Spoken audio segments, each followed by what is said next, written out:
Hello and welcome to this session on JVM memory troubleshooting. And in this session, we'll talk about how to troubleshoot JVM memory problems, ranging from understanding what's an out-of-memory error to how to deal with memory leaks.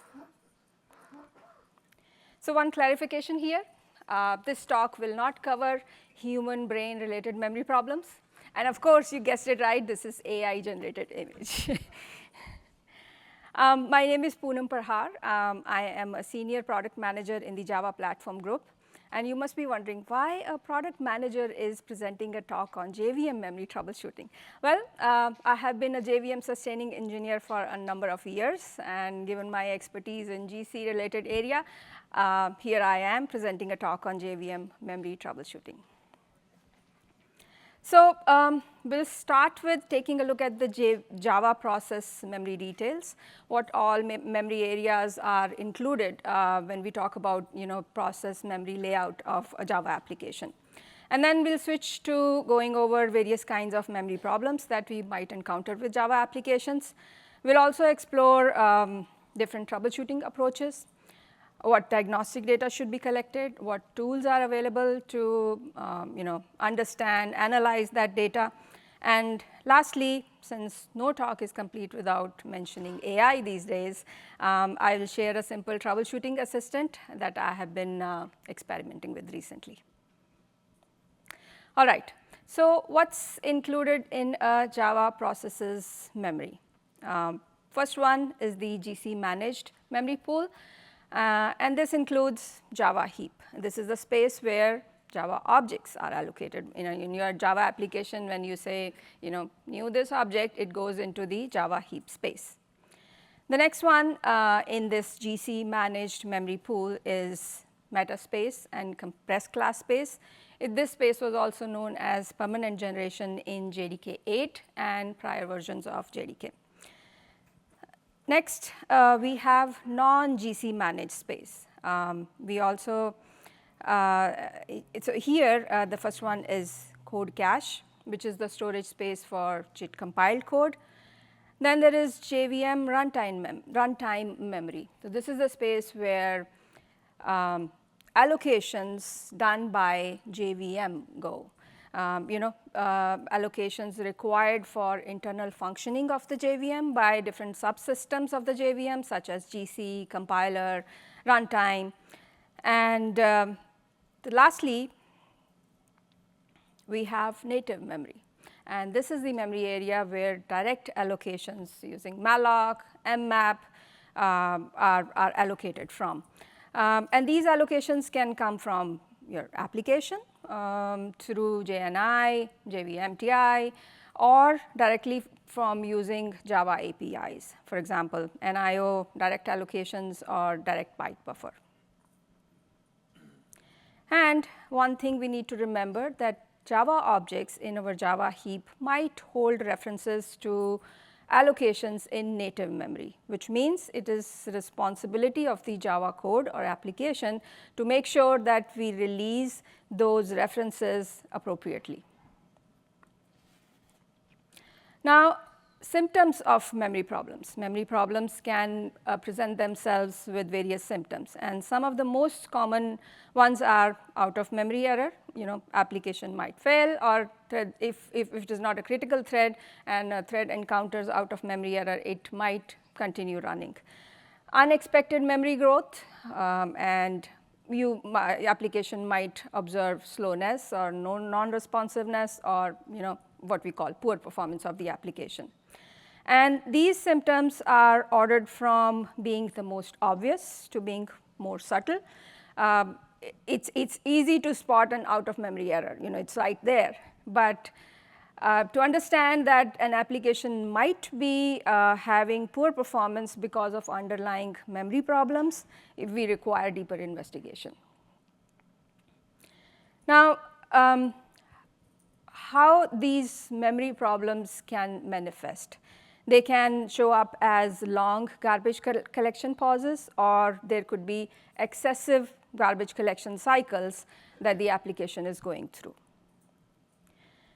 And some of the most common underlying causes for memory issues are, first one is one or more of the memory pools that we saw in previous slide might be not adequately sized. It might be sized smaller than application's requirements. And this is not so much of a problem at the application code level, but more of an application deployment issue. Second, there could be a memory leak. Either the application or the JVM might be unintentionally holding references to certain objects and preventing them from being garbage collected. There could be explicit GC invocations, and these explicit GC invocations can come from the application code, for example, application calling system.gc, or could be coming from external tools, for example, debugging tools, tool connecting to your application and invoking a heap, invoking a call to create a heap dump, which would be preceded with a full GC. So finally, the application might be making excessive use of finalizers. And as we know, finalizers have been deprecated since JDK 9, and we encourage using other methods of managing memory resources than finalizers.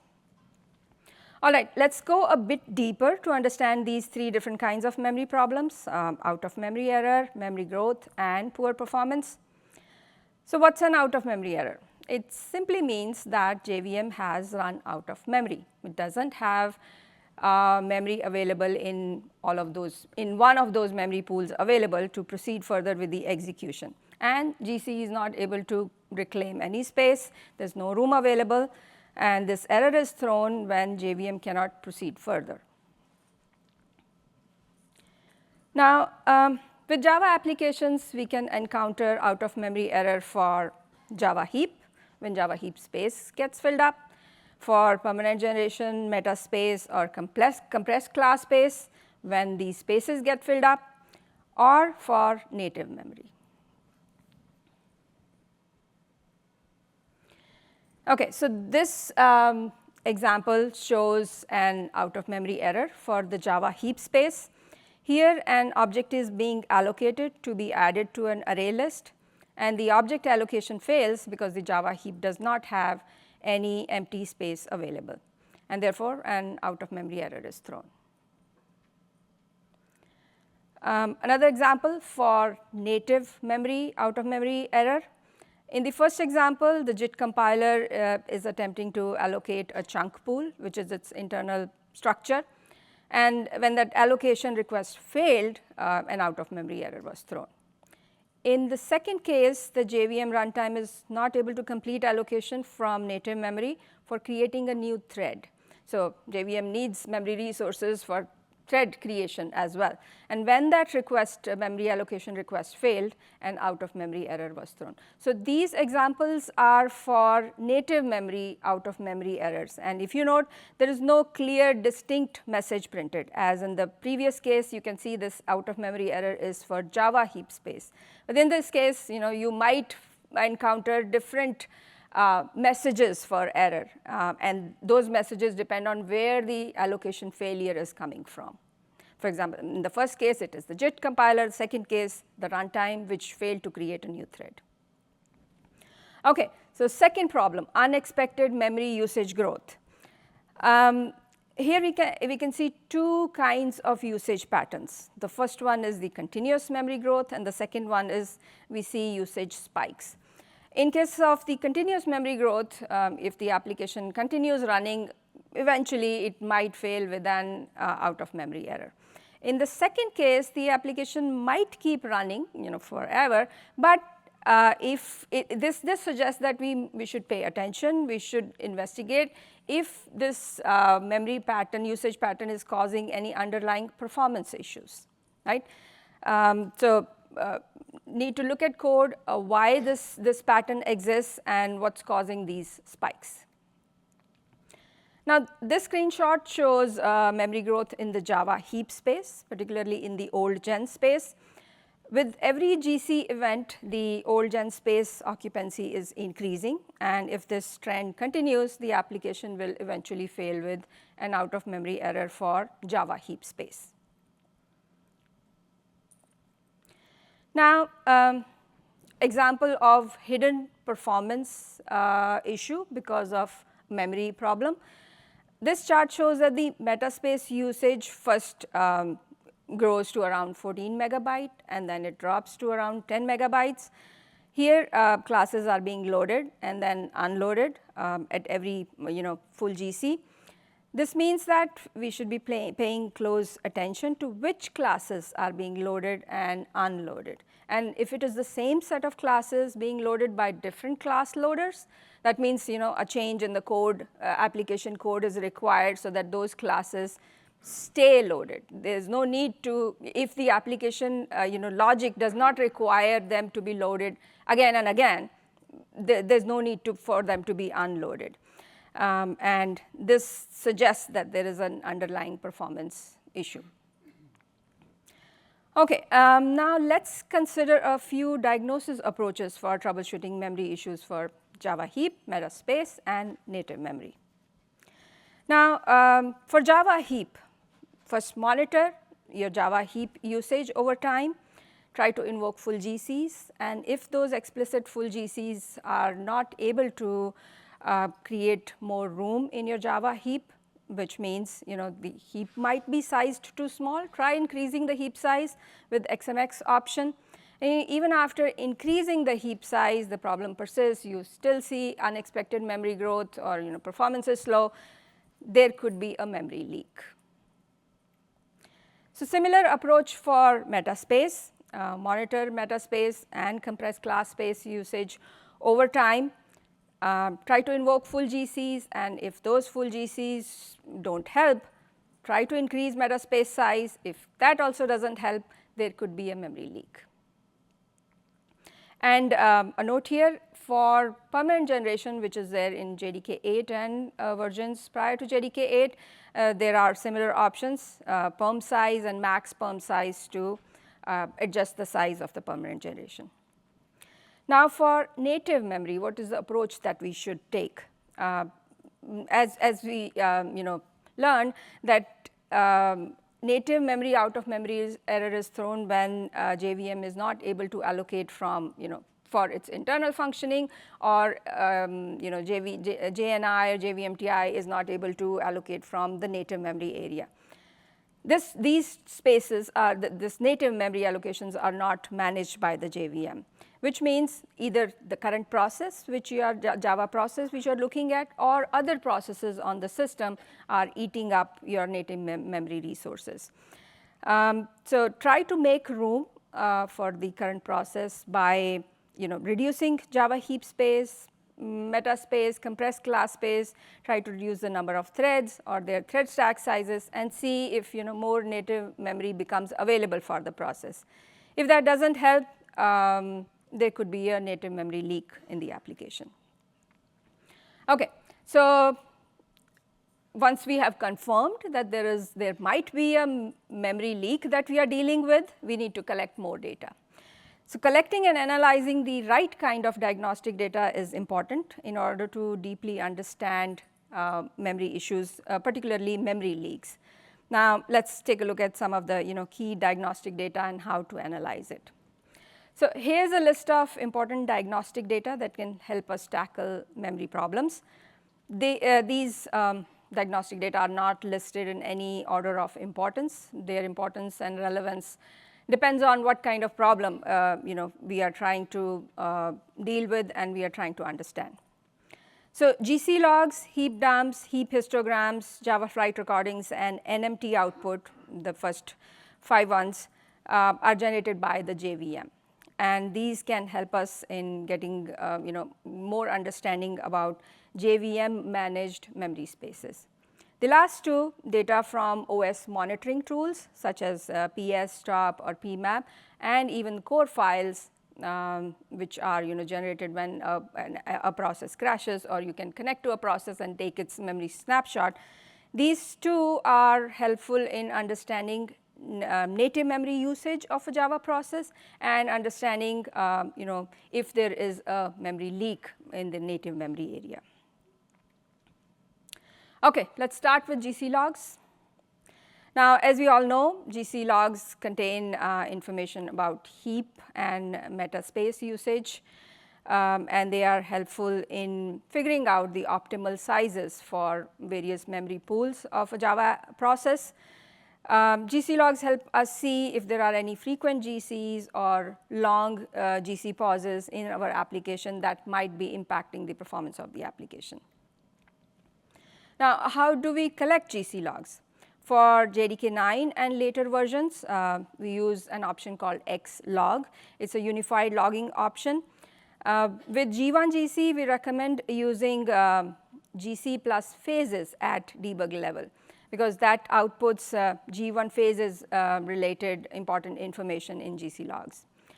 For prior JDK versions, there are options such as print GC details, timestamps, date stamps that log GC related information. And if you want to redirect that information to a log file, there's an option xlog GC for JDK 9 version prior to JDK 9. Now, what do we want to look for in GC logs when we are analyzing? We have generated GC logs, we want to understand what kind of memory issue we are facing. What do we want to look for? We want to see if there are several full GCs, we want to see if there are GCs with long pauses, and if there are GCs happening too frequently. So, the GC logs quickly help us understand these three aspects. We can do that with manual inspection, or we can do, we can use visualization and analysis tools. Some examples given here, or you can use your own tool. Example of heap usage. So, as you may agree with me that looking for specific information in long, raw, textual GC logs is really hard, right? Manual inspection of GC logs to understand heap usage or looking for frequent GCs is difficult. But for a trained eye, it might be possible. So, here in an example, we can see that we can get heap usage details from GC logs. So, here we can see how heap usage is changing with garbage collections, and we can see that the heap is completely full when this GC event happened. Okay. Now, GC logs can help us see if there are frequent GCs happening. For example, if you look at the timestamps, we can clearly see that there is a GC event happening at every 1.5 minutes interval. In GC logs, we want to see if there are any unacceptable long GC pauses, and we also want to get a sense of what their likely cause might be. For example, in this full GC event, the real or the elapsed total time is much higher than its corresponding user or sys time, and that indicates that the JVM GC threads were most likely starved of CPU resources. Either some other application on the system, or some I/O operation on the system was taking up all the CPU resources, and GC threads were not getting time on the CPU. So, this is a visualization of GC logs, and this is our internal tool that I am using to show how we can use visual tools to analyze GC logs. So, in this example visualization, we can quickly see that there are plenty of GCs happening in the beginning of the plot, and which also is indicated by the frequent heap usage pattern change in the beginning. Here, green line indicates heap usage before GC, and the orange line stands for heap usage after GC. And notice that there are frequent GCs which are not able to reclaim much space in the Java heap until there is a full GC here. And the heap usage reaches its maximum size before this full GC event occurs, and after that the heap usage drops, and GCs are not that frequent. So, this helps us understand quickly, how the application was behaving. Now, comparing this heap usage with young generation occupancy, we can see that in the beginning, Eden or young generation size was smaller, and after that full GC event, somewhere here, the heap usage, the young generation size has increased. Now, here we can see proportional change in the old gen occupancy. The occupancy is higher in the beginning, and then it starts to drop after the heap had become full. Now, pause time charts can also help us quickly see if there are long pauses or full GCs. Here we can see there is one full GC, 2 frequent GCs, and then the frequency reduces a bit, and the pause times are not that higher. We can also plot number of GCs occurring over specific intervals to help us understand the frequency of GCs. And if the GCs are too frequent, that might be hurting our performance.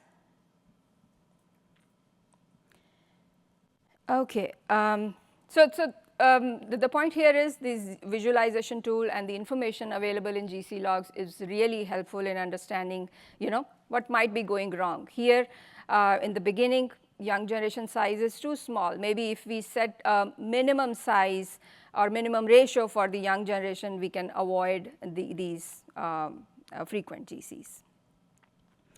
Okay, heap dumps, the next diagnostic data, and probably this is one of the most important diagnostic data when we are, dealing with memory leaks. We have a number of tools that can collect heap dumps from Java processes. We have jcommand, jmap, jconsole that can connect to a live process and create a heap dump. JDK mission control, which is available as a separate download from Oracle website, that also can be used to collect heap dumps. And we have a JVM option, a very important one, heap dump on out of memory error. And we recommend to always add this option to your set of JVM options, because that ensures that if an application fails with an out of memory error, we have a heap dump to examine. So how to analyze? There is a community developed tool, Eclipse memory analyzer tool, and it can be used to analyze heap dumps. And it offers an amazing list of features which are very helpful in digging into heap dumps and identifying the root cause of memory leaks or other memory problems. Now, let's take a look at an example to understand how heap dumps and their analysis with the MAT tool can be helpful. MAT can show histograms of Java objects. You must have all have seen it, including details on classes, their number of instances, how much memory they are holding, shallow, the total retained memory, and so they also, this histogram also helps us understand the top growers in memory. We can sort this histogram and see that in this case, the byte array instances is the one which is occupying the most amount of memory in Java heap. We can get a list of all the instances of a particular type. In this case, byte arrays is the one which we are interested in. We can then get to the most critical reference path from GC roots to these instances we are interested in. And as we know, GC roots are the objects that are responsible for holding any instance in memory, and they prevent garbage collectors to reclaim or remove that object, collect that object from memory. So next up is heap histograms. Heap histograms offer a quick glimpse of objects in Java heap. So having print class histogram in your set of JVM options is useful. With that, we can create heap histogram anytime we want. jcommand and jmap can attach to live processes and generate heap histograms. jmap and jhsdb can also help creating histogram from core file. So if you don't have a live process available, you have a core file, these tools can help create heap histograms from that as well. And JMC can also be used for dumping histograms. example of a histogram showing classes, their number of instances, and this view is ordered by the amount of memory these instances are responsible for holding in the Java heap. Java flight recordings or JFRs also help in understanding and dealing with memory issues. For collecting flight recordings, there are two ways. You can start your process with the start flight recording option, or you can use jcommand tool to start a recording in an already running process, and then jcommand and jmc tool can be used to dump those running recordings from live Java processes. Now, flight recorder now has a new feature called memory leak profiler, and this is enabled with an event called old object sample event. And when you have this event enabled in your profile, in the set of events that you want flight recorder to collect, the allocations get tracked, and not all of them, some sampled allocations get tracked. And we can dump reference paths to those sample allocations using option path to GC roots, either at the time of launching your Java process when you're using start flight recording option, or when you are creating a dump of the recording. And this ensures that reference paths are dumped in your recording. And when you have this recording generated with old object sample event, you open that recording in JMC, it can show which are the most likely objects responsive, which are the suspects of memory leak, and can show you the reference paths, allocation paths of those objects. All right, native memory tracking tool, which is built in the JVM and can help track native allocations coming from inside the JVM. So as I said, NMT can help track allocations coming from within the JVM. It does not track allocations, native allocations done outside the JVM. We can enable NMT and using option native memory tracking option, and then after this is enabled, it can be enabled at two levels, summary and detail. And first, we should collect a baseline of the NMT output using jcommand tool, and then subsequently we can create a detailed level diff or summary level delta compared to that baseline, and then see how different categories of allocations are changing in the output. So let's consider this example. This screenshot shows metaspace memory, which is monitored with JConsole, and it's quite clear from this image that metaspace usage is rapidly growing over time. And when we collect the NMT output for that process, comparing it with its baseline, we can see that the class category is shows increase in memory usage, so which indicates that the classes loaded are going up as the process is running. We need to collect more information about which classes are loaded and which are not being unloaded. Using xlog GC option, we can do that. All right, data collected from OS monitoring tools. OS monitoring tools can help monitor the overall memory used by a Java process. On Linux and Mac OS, we can use PS, stop, pmap tools to monitor the memory, total memory used by a process. On Windows, perfmon and vmmap tools are helpful. In this example, PS, the memory usage, the RSS resident set size of the process is increasing over time. This is very important. PMAP output can also help us identify which memory segments or regions are growing over time. For example, in this case, these two pair of addresses which form a memory segment are changing between these two output, PMAP1 and PMAP2, collected over a period of time.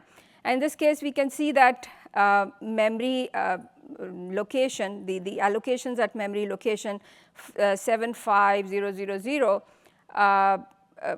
that is the empty, that marks the beginning of the empty space in this segment, and it is reducing, it's shrinking in the second output, whereas the one where memory is being allocated from is is increasing. So core files, how core files can help debug native memory issues. As we know, they are snapshot. They can help us nail down native memory leaks. We need to make sure that core dumping is enabled on the system so that if a process crashes, we have the code dump to look at. So considering the same example, we know that in this case, this memory address is the one where allocations were happening between the time PMAP output 1 and 2 were taken. Now, if we open a core file, corresponding core file in a tool such as GDB, and examine that memory location, we can see some strings allocated there. And if we look at the corresponding code, we see that, oh, here, at this location, memory was allocated in a JNI code, but it was never deallocated, hence a memory leak. Okay, the fun part. So JVM troubleshooting assistant using generative AI. So I recently built a RAG-based JVM troubleshooting assistant. It uses just JVM troubleshooting guide as its knowledge base. So you ask a question, it uses this as a reference guide to generate answers for you. And this small tool uses OCI GenAI service, OCI SDK for Java to talk to those LLM models available in the service, and it uses LangChain for J for prompt template and for RAG implementation. I have these links here where I have discussed this process in detail, and the code is shared on the GitHub. Now, to this assistant, I ask a question, how do I troubleshoot memory leaks? And it responds.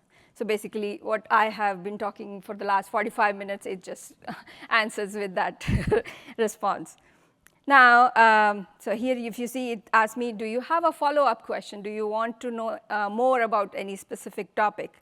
So I ask it, how do I enable NMT? So it goes to the JVM troubleshooting guide, because that's the knowledge base it is using, and then it responds pretty accurately, the information we saw on the NMT slide. All right, so to summarize, we looked at Java process memory, what are the symptoms, what diagnostic data should be collected, and what are the tools available to analyze that diagnostic data to understand memory leaks. And with that, thank you for your attention.